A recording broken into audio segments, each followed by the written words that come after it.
Good morning my dear student. मैं हूं Zulfikar sir. स्वागत करता हूं आप सभी को आज के इस वीडियो में। मेरे प्यारे विद्यार्थियों, आज कई दिनों के बाद मैं फिर से जनरल नॉलेज का क्लास और साथ में बेसिक इंग्लिश का क्लास लेकर के आया हूं, जिसमें हम लोग फिर से बिहार के बारे में ही जानेंगे। बिहार की लंबाई चौड़ाई को जानेंगे और बिहार की भौगोलिक स्थिति के बारे में भी जानने का प्रयास करेंगे। तो चलिए, क्लास का शुरुआत में चंद लाइन के साथ करना चाहूँगा। मुश्किलों से भाग जाना आसान होता है, मुश्किलों से भाग जाना आसान होता है, हर पहलू जिंदगी का इम्तिहान होता है, और डर कर भागने वाले को मिलता नहीं है कुछ, लड़ने वालों के कदमों में जहान होता है। तो हम सभी को लड़ने वाले बनना चाहिए, न कि डरने वाला, क्योंकि हम सभी अपने वक्त के सिकंदर हैं। सिकंदर हालात के आगे नहीं झुकते। तो चलिए मेरे प्यारे विद्यार्थियों, हम लोग अपना बिहार की स्थिति के बारे में जानते हैं। तो देखिए, ये आपका जो रचनाएं हैं, ये बिहार का रचना है। बिहार के बारे में थोड़ा इससे पहले भी जान चुके हैं। बॉर्डर लाइन को, बिहार की चौहद्दी के बारे में पढ़े थे। बिहार के उत्तर में नेपाल पड़ता है, नेपाल की सारी स्थिति को जाने थे। और नेपाल से सटे सभी बिहार के जिलों का नाम पढ़ाया गया था, ट्रिक के माध्यम से याद कराया गया था। उसके बाद दक्षिण में आपका झारखंड पड़ता है, झारखंड से सटे सभी बिहार के जिलों का नाम। इधर आपका पूरब में पश्चिम बंगाल पड़ता है, उससे सभी संबंधित सटे सभी जिलों का नाम पढ़े थे।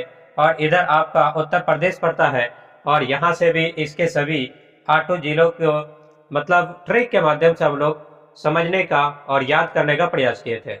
मोटा मोटी तौर पर यहाँ पे बोले तो देखिए, नेपाल से सटे 7 जिले हैं और झारखंड से सटे 8 जिले हैं। इधर पश्चिम बंगाल से सटे 3 जिले हैं। तो इसी प्रकार इधर देखेंगे उत्तर प्रदेश से सटे आपका 8 जिले हैं। इस तरीके से सबको बॉर्डर लाइन को बढ़िया से याद कराया गया था। इसका ट्रिक बोले थे सीता, यानी इसका ट्रिक था चंपा सीता मधु खाई, सोपी अड़ी रही किशन से मिलने के लिए। इधर के लिए बोला गया था बेटा, इधर 3 जिलों को याद करने के लिए तो बोले थे किशन से पूरा मिलेंगे, नहीं तो काट देंगे। अब इधर आते हैं, इसके लिए ट्रिक बताया गया था कि यहाँ से ट्रिक था, रो रही थी रोने लगे, रंगा गया ना तो रंगा गया ना, औरंगाबाद गया नवादा। कब पता चला कि जब ये बस जाकर के जाम में फंसी जमुई, तब सब बाकी लोग भागलपुर, बाकी लोग भागे तो भागलपुर, यहाँ पे आएंगे आपका भागलपुर। ये आपका यहाँ से ट्रिक है। और इधर के लिए ट्रिक बनाया गया था कि चंपा गोपाल शिवानी सारे भोज खाकर बके और कैद हुए रोने लगे।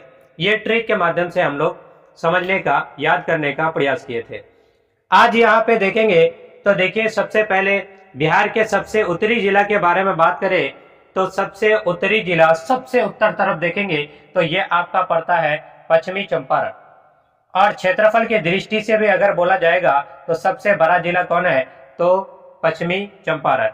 अब देखिए, यहाँ पे बिहार के सबसे उत्तरी जिला में पश्चिमी चंपारण आता है, और बिहार के सबसे दक्षिणी जिला में 2 जिला का नाम याद रखेंगे, एक है आपका गया और दूसरा है आपका जमुई।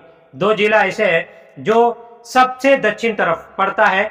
बिहार के सबसे दक्षिण में 2 जिला है, गया और जमुई। और इसी तरह से बिहार के सबसे उत्तरी जिला बात करें तो पश्चिमी चंपारण। अब इधर आइए बेटा, देखते हैं बिहार के सबसे पूर्वी जिला, सबसे पूरब के तरफ देखो इस तरह से भरा हुआ है, इससे इधर कोई और आगे नहीं है। यहाँ तक सबसे लास्ट पोजीशन तक पूरब तरफ कौन है, किशनगंज। तो बोलेंगे बिहार का सबसे पूर्वी जिला किशनगंज है। और इधर आते हैं तो बिहार का ये आपका पश्चिमी जिला, ये पश्चिमी जिला सबसे पश्चिम तरफ देखिए, यहाँ तक फैला हुआ है कैमूर। तो सबसे लास्ट में यानी पश्चिम के तरफ कौन पड़ता है, कैमूर। तो बिहार का देखिए, सबसे पहले अगर बोलेगा कि बिहार का सबसे उत्तरी जिला पश्चिमी चंपारण, और सबसे दक्षिणी जिला कौन है, गया और जमुई। बिहार का सबसे पूर्वी जिला किशनगंज, बिहार का सबसे पश्चिमी जिला कैमूर। अब देखो यहाँ पे बिहार के उत्तर से दक्षिण की लंबाई, पूरब से पश्चिम की लंबाई के बारे में बात होती है, तो देखेंगे इसको भी। तो बिहार के उत्तर से दक्षिण, बिहार के उत्तर से दक्षिण, देख उत्तर से दक्षिण की लंबाई कितनी है, यहाँ पे नॉर्थ टू साउथ किया गया, उत्तर से दक्षिण कितना किलोमीटर पड़ता है बेटा, तो बोलेंगे उत्तर से दक्षिण की लंबाई है 345 किलोमीटर, 345 किलोमीटर।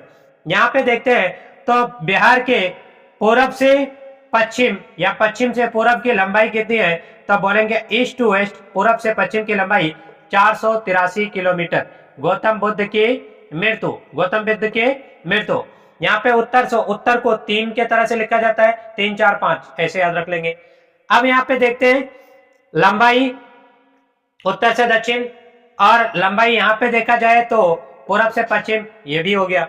अब यहाँ पे देखते हैं बिहार के कुल क्षेत्रफल कितना है, तो बिहार का क्षेत्रफल के बारे में बात करें तो ये 94,163 वर्ग किलोमीटर। बोला जाएगा बिहार का कुल क्षेत्रफल कितना है, तो बोलेंगे 94,163 वर्ग किलोमीटर। अगला देखते हैं ये बिहार जो है भारत का क्षेत्रफल का कितना प्रतिशत पड़ता है, तो बोलेंगे बिहार जो है भारत के क्षेत्रफल का 2.86% है। क्षेत्रफल की दृष्टि से अगर भारत में बिहार का स्थान को देखें, क्षेत्रफल की दृष्टि से बिहार का भारत में स्थान कितना है, तो 12वां नंबर पे है। यहाँ पे थोड़ा सा बीच में ये 13वां के बारे में बात आती है, तो ये कब हुआ था, जब तेलंगाना राज्य अलग हुआ था। जब तेलंगाना अलग हुआ था तो उस समय ये 13वां राज्य बन गया था क्षेत्रफल की दृष्टि से। लेकिन जो ही तेलंगाना अलग होने के बाद पुनः फिर से जम्मू कश्मीर को केंद्र शासित प्रदेश बनाया गया, फिर से यह आपका क्या हो गया, 12वां राज्य हो गया। तो अभी फिलहाल ये आपका क्या है, तो याद रखेंगे फिलहाल के लिए, तो ये आपका है 12वां राज्य ही। क्षेत्रफल की दृष्टि से बिहार जो है भारत का 12वां राज्य है। अब देखिए यहाँ पे मैदानी भाग के बारे में बातें आई है, तो इसको समझेंगे। यहाँ पे कुछ रेखाओं के बारे में बात है, अक्षांश रेखा, देशांतर रेखा, ये किसको दर्शाता है, ये क्यों लिया गया है, टाइमलाइन वाली रेखा कौन सी होती है, लोकेशन बताने वाली रेखा कौन सी होती है, ये सारे बातों के बारे में चर्चा करने के लिए जा रहे हैं। लेकिन उससे पहले देखते हैं, हमको अक्षांश रेखा और देशांतर रेखा समझने से पहले हमको ग्लोब के बारे में मोटी चीजें जानकारी होनी जरूरी है। देखिए ये आपके सामने ग्लोब है, ये ग्लोब है, और ग्लोब में एक बीचों बीच इस तरीके से रेखा गई है जिसको जीएमटी बोलते हैं। ये फिगर के माध्यम से बनाने का प्रयास करता हूं। देखोगे बेटा, आप जानते हैं कि पृथ्वी क्या है, गोल है, ये चीज पता होगा। ये आपका गोल बनाते हैं, ये आपका पृथ्वी है, ये बेटा पृथ्वी है, ये है आपका पृथ्वी। हालांकि ये गोल होता है। यहां पे देख, ये ग्लोब है, इसमें होता क्या है, तो एक नॉर्थ पोल होता है और दूसरा साउथ पोल होता है। नॉर्थ और साउथ पोल होता है ग्लोब में। ये सबसे ऊपर वाला नॉर्थ, नीचे वाला साउथ पोल। अब यहां पे देखते हैं, एक रेखा इस तरह से खींची जाती है ऐसे बीचों बीच, जिसको बोलते हैं विषुवत रेखा। इसको बोला जाता है विषुवत रेखा। याद रखेंगे, केवल इसका नाम है विषुवत रेखा। ये बीचों बीच जो रेखाएं गई है इस तरीके से जो रेखाएं गई है, ये बीचों बीच इस तरीके से जो गई है, इसी को विषुवत रेखा बोलते हैं।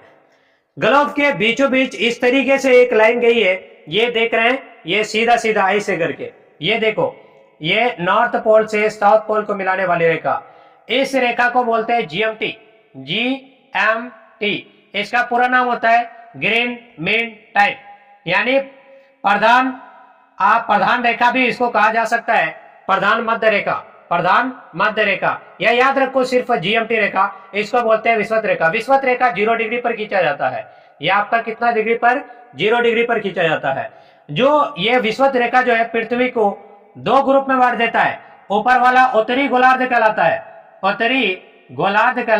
उत्तरी गोलार्ध, ऊपर वाला उत्तरी गोलार्ध और नीचे वाला दक्षिणी गोलार्ध, नीचे वाला दक्षिणी गोलार्ध कहलाता है। चलो यहां तक आ गए। आपको यहाँ पे ये प्रश्न पूछा जा सकता है, आपको बोलेगा कि उत्तरी गोलार्ध और दक्षिणी गोलार्ध में कौन सी रेखा मतलब बांटती है, तो बोलेंगे विषुवत रेखा। जो विषुवत रेखा बीचों बीच में 0 डिग्री लाइन पे खींची जाती है, वो पृथ्वी को 2 हिस्से में बांट देती है, उत्तरी गोलार्ध और दक्षिणी गोलार्ध में। ये लाइन जो सीधी सीधी इस तरीके से सूती हुई लाइन खींची जाती है, उसको अक्षांशीय रेखा कहा जाता है। ये अक्षांशीय रेखा ऊपर 90 और नीचे 90, इस तरीके से 90 90 180 और बीच में एक विषुवत रेखा होती है। टोटल मिलाकर के कुल अक्षांशों की संख्या कितनी होती है बेटा, तो बोलेंगे 181। कभी कभी ऊपर वाले और नीचे वाले बिंदु के रूप में मान लेते हैं, तो बोल देते हैं नहीं 179 अक्षांशीय रेखा है। अगर आपको बोला जाएगा अक्षांशीय रेखा किसे कहते हैं, तो बोलेंगे सर जो ग्लोब में सूता हुआ लाइन होता है, हॉरिजॉन्टल जो खींचा जाता है, उसी को ऐसे ऐसे लाइन जो खींची गई है, इसी को क्या कहेंगे, ऐसे ऐसे ऐसे ऐसे इस तरीके से जो खींची गई है, उसी को क्या कहेंगे, अक्षांशीय रेखा कहेंगे। कुल अक्षांशीय रेखा की संख्या कितनी होती है, तो 181। अगर ये नहीं रहेगा तो बोलेंगे 179 होती है। अब देखिए यहाँ पे जीएमटी, इसका अक्षांशीय रेखा का काम क्या होता है, ये किस चीज को दर्शाता है, तो बोलेंगे ये लोकेशन को दर्शाता है। किसको, लोकेशन यानी जगह की स्थिति को बताता है। अब ये जीएमटी लाइन होती है, जीएमटी लाइन टाइम लाइन वाली लाइन बोल सकते हैं इसको। इसी से समय का पता चलता है। समय का पता किसके जरिए से पता चलता है, तो बोलेंगे ये जीएमटी लाइन। और जीएमटी लाइन में जो इस तरीके से सीधा सीधा ऊपर से मतलब ऊर्ध्वाधर लाइन या बोले वर्टिकल लाइन जो खींचा जाता है, उसको क्या कहता है, तो यही सारी लाइन जो है देशांतर रेखा कहलाता है। इसी देशांतर रेखा से समय के बारे में पता चलता है। देख इस तरीके से जो खींचा हुआ है, ऐसे ऐसे करके जो गया है, उसी को क्या कहते हैं, इस तरीके से जो खींचा जाता है, इसको क्या कहते हैं, देशांतर रेखा कहते हैं। कुल देशांतर रेखाओं की संख्या कितनी होती है, तो बेटा याद रखेंगे 360। टोटल देशांतर रेखा की संख्या 360 होती है। अब ये चीज जान गए, अक्षांश रेखा किसे कहते हैं, देशांतर रेखा किसे कहते हैं। अक्षांश रेखा किस चीज को बताता है, देशांतर रेखा किस चीज को बताता है। अक्षांश रेखाओं की कुल संख्या कितनी होती है और देशांतर रेखाओं की कुल संख्या कितनी होती है। अब यहाँ पे थोड़ा सा आते हैं, हम लोग को बिहार के बारे में पता करना है, लेकिन उससे पहले हम लोग अपने भारत के स्थिति के बारे में जानते हैं। ये ग्लोब होता है, इसको सही से स्टैंड किया गया। अब यहाँ पे देखते हैं, आप जानते हैं ऊपर की तरफ उत्तर होता है, नीचे की तरफ दक्षिण होता है, इधर आपका पश्चिम है, इधर आपका पूरब है। तो अपना भारत का स्थिति को देखते हैं, तो भारत कहाँ है, तो बोलेंगे उत्तरी गोलार्ध में। देखिए यहाँ पे उत्तर की तरफ से ये आपका इधर ये विषुवत रेखा गया, बीचों बीच में विषुवत रेखा के ऊपर वाला उत्तरी गोलार्ध और नीचे वाला दक्षिणी गोलार्ध। तो भारत किस गोलार्ध में है, उत्तरी गोलार्ध में। लेकिन यहाँ पे सिचुएशन देखो, ये देखिए यहाँ पे इधर आपका उत्तरी गोलार्ध में है, लेकिन उत्तर पूर्वी दिशा में है। ये देखेंगे उत्तर पूर्वी दिशा में भारत की स्थिति है। और यहाँ पे आपको जो दिखाई पड़ता है, ये आपका बिहार है। आप इसी बिहार के बारे में पढ़ने के लिए जा रहे हैं। देखिए तो अब आते हैं हम लोग, यहाँ पे अक्षांशीय बोला गया सूता हुआ लाइन। तो ये सूता हुआ लाइन जो जाता है यहाँ पे सबसे दक्षिणी दिशा में अगर जाते हैं, तो यहाँ पे गया और जमुई मिलता है। तो गया और जमुई को टच करते हुए जो स्पर्श रेखा है, ये स्पर्श रेखा या बोला अक्षांश रेखा खींची जाती है, तो वो कितनी डिग्री पर है, तो बोलेंगे ये आपका है बेटा 24 डिग्री 20 मिनट 10 सेकेंड नॉर्थ पे है। तो मतलब ये अक्षांश रेखा गया और जमुई से जाने वाली जो है, ये 24 डिग्री 20 मिनट और 10 सेकेंड नॉर्थ है। और ऊपर वाला जो उत्तरी जिला, सबसे उत्तरी जिला कौन है, तो बोलेंगे पश्चिमी चंपारण को टच करते हुए स्पर्श करते हुए खींची जाने वाली अक्षांश रेखा जो ये कितना डिग्री पर गुजरती है, तो बोलेंगे ये आपका 27 डिग्री 31 मिनट 15 सेकेंड नॉर्थ है। इसको याद करने का भी भारी भरकम कुछ नहीं है। बोलेंगे 24 10 10 दूनी 20, यहाँ पे 27 15 दूनी की 30, एक और सटा देंगे 31, ऐसे याद रखेंगे। तो यहाँ पे देखो बेटा, अक्षांशीय विस्तार के बारे में बात करेगा तो बोलेंगे 24 डिग्री 20 मिनट 10 सेकेंड नॉर्थ से 27 डिग्री 31 मिनट 15 सेकेंड नॉर्थ तक अक्षांशीय बिहार का विस्तार है। अब देखते हैं यहाँ पे ये किसको बताता है अक्षांशीय विस्तार, अक्षांशीय रेखा बोलेंगे जगह की स्थिति को बताता है। अगला देखते हैं बेटा देशांतर। देशांतर अभी बोला गया, जो खड़ी लाइन होती है ऊर्ध्वाधर खींची जाती है, वर्टिकल लाइन होती है, उसी को देशांतर, और देशांतर से समय के बारे में पता चलता है। तो देखते हैं यहाँ पे सबसे लास्ट में इधर पश्चिम तरफ कौन है, सबसे लास्ट में कैमूर है। तो कैमूर को स्पर्श करते हुए जाने वाली ये देशांतर रेखा, इसको क्या कहते हैं, यहाँ पे देखो ये कितना डिग्री पर है, तो 83 डिग्री 19 मिनट 50 सेकेंड ईस्ट से है। अब यहाँ पे देखते हैं सबसे पूरब के तरफ, तो आपका किशन भैया है किशनगंज। किशनगंज के बॉर्डर लाइन को स्पर्श करते हुए जाने वाले ये देशांतर रेखा कितना डिग्री पर जा रही है, क्रॉस कर रही है, तो बोलेंगे 88 डिग्री 17 मिनट 40 सेकेंड ईस्ट तक जाती है। तो ये देशांतर रेखा के विस्तार, तो देखो यहाँ पे लिखा गया है देशांतरीय विस्तार, तो कितना है 83 डिग्री 19 मिनट 50 सेकेंड ईस्ट से 88 डिग्री 17 मिनट 40 सेकेंड ईस्ट तक फैली हुई है। अब देखो बेटा यहाँ पे कभी कभी प्रश्न पूछा जा सकता है कि आपको अभी बोला गया देशांतर रेखा से समय के बारे में पता चलती है, और ये टाइमलाइन फिक्स कौन करता है, तो ग्रीनविच रेखा, ग्रीनविच जीएमटी लाइन। तो इससे जितने भी उत्तर तरफ पड़ेंगे वो वहां पे समय वो आगे चलेंगे, और उसके पीछे वाले जितने भी हैं वो मतलब उसके इधर जितने भी पड़ते हैं वो सब किधर आते हैं, तो उस टाइम जो है पीछे चलते हैं। तो देखिए ये उत्तर तरफ है, ये पूरब तरफ है, ये देखो पूरब तरफ है, तो पूरब हमेशा आगे चलेंगे, पश्चिम हमेशा पीछे चलेंगे। तो ये किशनगंज और कैमूर, ये देखो बेटा किशनगंज, ये किशन भैया, ये कैमूर।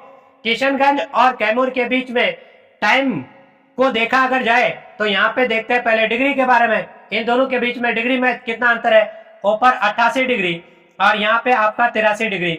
इन दोनों का माइनस करेंगे तो 5 डिग्री का डिफरेंस होता है। दोनों के बीच कितना डिग्री का डिफरेंस है, तो 5 डिग्री का। और एक बेटा याद रखेंगे 1 डिग्री बराबर 4 मिनट होता है। 1 डिग्री बराबर 4 मिनट, तो इस तरह से 5 डिग्री, 5 डिग्री का तो 5 20, तो इस तरीके से 20 मिनट का अंतर है। तो कैमूर यानी किशनगंज, तो किशनगंज कैमूर से 20 मिनट आगे चलता है और कैमूर 20 मिनट पीछे चलता है। क्यों बोलेंगे, इसलिए क्योंकि ये देशांतर रेखा दोनों के बीच में 5 डिग्री का अंतर है और 1 डिग्री 4 मिनट के बराबर होता है, तो इसी वजह से 5 20 मिनट का अंतर होता है। अब थोड़ा सा जानने का प्रयास करते हैं, थोड़ा सा देखो बेटा यहाँ पे बोला गया है देशांतर रेखा से समय देखा जाता है। बिहार में दोनों देशांतर रेखाओं के बीच 5 डिग्री का अंतर है, 1 डिग्री में 4 मिनट का अंतर होता है। किशनगंज और कैमूर के बीच 20 मिनट का अंतर है।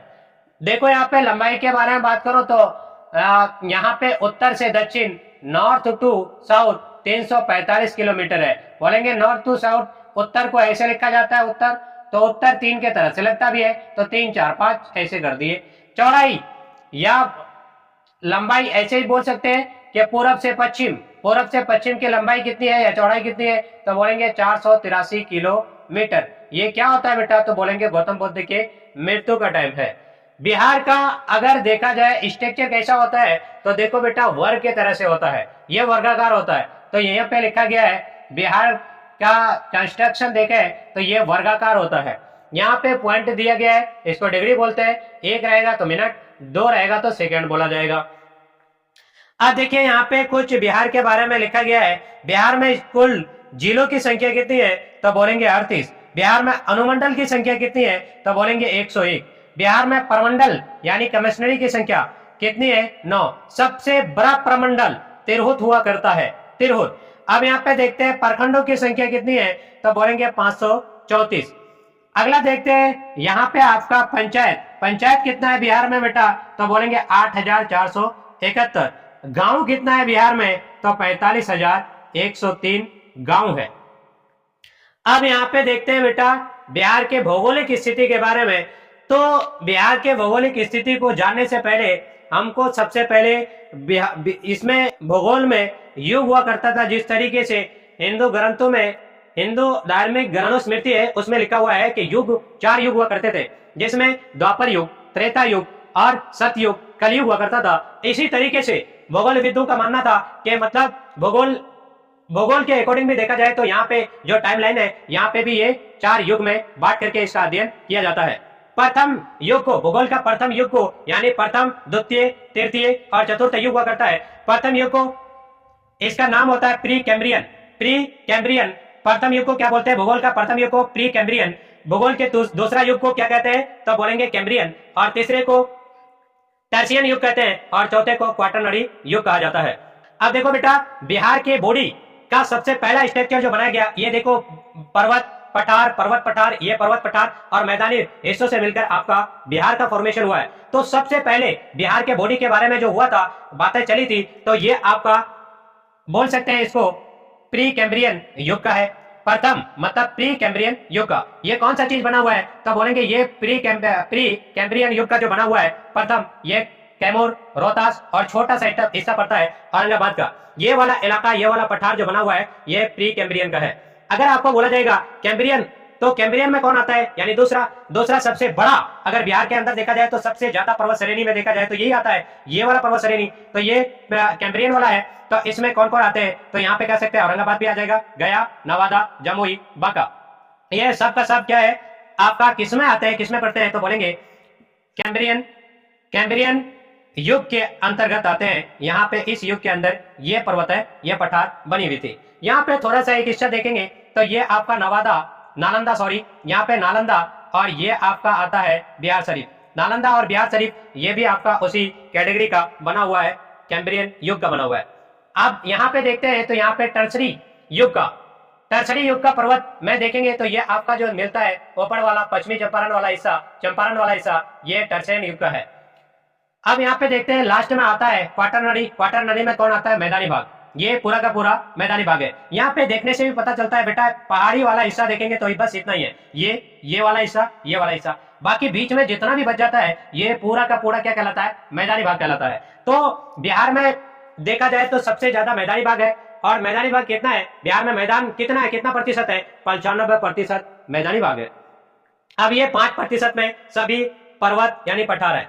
अब यहाँ पे बात आती है, अगर सबसे पुरानी प्री कैम्ब्रियन पर्वत श्रेणी के बारे में बात करें तो यहाँ पे इधर इस इलाके में आपका पड़ता है विंध्य पर्वत श्रेणी। कौन सा बेटा? विंध्य पर्वत श्रेणी। इस विंध्य पर्वत श्रेणी में अगर देखा जाए तो बोलेंगे इसमें ये आपका मध्य प्रदेश से होते हुए, मध्य प्रदेश के बगल से, ये मध्य प्रदेश भोपाल से होते हुए आपका यहाँ पे बिहार के इस इलाके को कैमूर, रोहतास और छोटा सा हिस्सा औरंगाबाद क्या पड़ता है? यहाँ पे उसी विंध्य पर्वत श्रेणी का ही ये पर्वत नजर आता है। इस विंध्य पर्वत श्रेणी के पर्वत में आपको जो रॉ मटेरियल के रूप में पाया जाता है वो पाया जाता है आपका चूना पत्थर। रॉ मटेरियल, कच्चा सामग्री, कच्चा माल चूना पत्थर हुआ करता है। और आप जानते हैं कि सीमेंट जो बनता है, सीमेंट जो बनता है, सीमेंट का कच्चा माल कौन होता है? चूना पत्थर हुआ करता है। चूना पत्थर से ही क्या बनता है? सीमेंट बनता है। तो अब यहाँ पे देखते हैं बेटा, यहाँ पे कभी कभी क्वेश्चन पूछता है, बोलता है बंजारी सीमेंट कारखाना बिहार के किस जिला में है? तो बोलेंगे सर जहां पे विंध्य पर्वत श्रेणी मिलेंगे, विंध्य पर्वत श्रेणी में रॉ मटेरियल के रूप में चूना पत्थर मिलता है, तो चूना पत्थर जहां पे होगा वहीं पे सीमेंट बनेगा। तो बंजारी सीमेंट जो कारखाना मिलेगा आपको बिहार के अंदर, वो मिलेगा कैमूर, रोहतास और औरंगाबाद के जिले में मिलेगा। अब दूसरा देखते हैं, आपको यहाँ से क्वेश्चन पूछा जाएगा कि बोलिए बताइए कि सबसे ज्यादा कौन सा पर्वत श्रेणी के या कौन सा युग के पर्वत आपको बिहार में सबसे ज्यादा मिलता है? तो बोलेंगे कैम्ब्रियन युग का, यानी दूसरा युग का। इसमें देखेंगे तो इसमें पड़ता है औरंगाबाद, गया, नवादा, जमुई और बांका। ये सब के सब में क्या पाया जाता है? ये मतलब धारवाड़ या आर्कियन पर्वत श्रेणी के ये पर्वत मिलते हैं, देखने को मिलते हैं। धारवाड़ और आर्कियन पर्वत श्रेणी के ये सारे एरिया में सबसे ज्यादा पर्वत श्रेणी ये धारवाड़ या आर्कियन पर्वत श्रेणी का है, जो कैम्ब्रियन युग का है।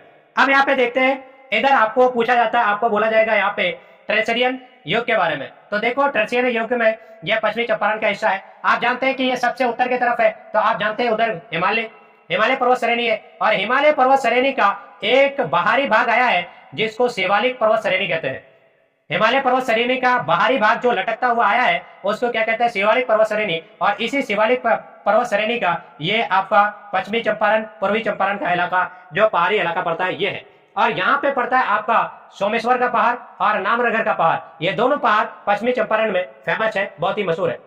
और सोमेश्वर का पहाड़ और रामनगर का पहाड़ कहाँ पे पड़ता है? तो बोलेंगे चंपारण में। ये कौन सा श्रेणी का है, शिवालिक श्रेणी का है। ये किसमें बना था तो बोलेंगे टर्शियन युग का बना हुआ है। यहाँ पे एक जंगल भी पाया जाता है बेटा जिसको बोलते हैं वाल्मीकि रिजर्व टाइगर, इसी इलाके में पड़ते हैं, चंपारण में ही पड़ते हैं, पश्चिमी चंपारण में। अब लास्ट में आते हैं, सब कुछ हो जाता है तो लास्ट में गंगा के सहायक नदियों के माध्यम से ये इलाके का, ये इस एरिया का फॉर्मेशन होता है और इसको बोला जाता है मैदानी भाग। यानी क्वाटरनरी युग में ये मैदानी भाग के बारे में पता चला, जो 95% भाग ये मैदानी भाग बिहार का पड़ता है। अब यहाँ पे आज के लिए बस इतना ही रहने देते हैं बिहार से रिलेटेड। अब हम लोग थोड़ा सा बेसिक इंग्लिश के बारे में जानने का प्रयास करेंगे। बेसिक इंग्लिश के बारे में, इससे पहले बेसिक इंग्लिश में क्या पढ़े थे बेटा, तो सी का प्रोनाउंसिएशन को देखे थे, सी का उच्चारण को देखे थे, सी के साइलेंट कंडीशन को भी देखे थे। 4 कंडीशन पढ़ाया गया था सी का, तो उसमें से 4 कंडीशन जो पढ़ाया गया था, सी का उच्चारण का कंडीशन था और सी का एक कंडीशन बताया गया था साइलेंट कंडीशन। आज साइलेंट कंडीशन सी का दूसरा साइलेंट कंडीशन देखेंगे। सी का दूसरा साइलेंट कंडीशन क्या होता है? दूसरा साइलेंट कंडीशन देखो बेटा, यहां पे देखेंगे, यदि लिखेंगे यदि सी के तुरंत बाद एस आता है, एस आता है, सी के तुरंत बाद एस आता है, सॉरी के आता है, के आता है, तो उस समय सी साइलेंट होता है, सी साइलेंट होता है। देखो मतलब सी के तुरंत बाद अगर के आता है तो उस समय सी साइलेंट होता है, सी का प्रोनाउंसिएशन यानी उच्चारण नहीं होती है। जैसे एग्जांपल के तौर पे देखते हैं, प्रयास करते हैं, एन ई सी के, इसको क्या पढ़ोगे बेटा? इसको पढ़ेंगे नेक। क्या पढ़ेंगे? नेक। नेक का मतलब क्या होता है बेटा? गर्दन।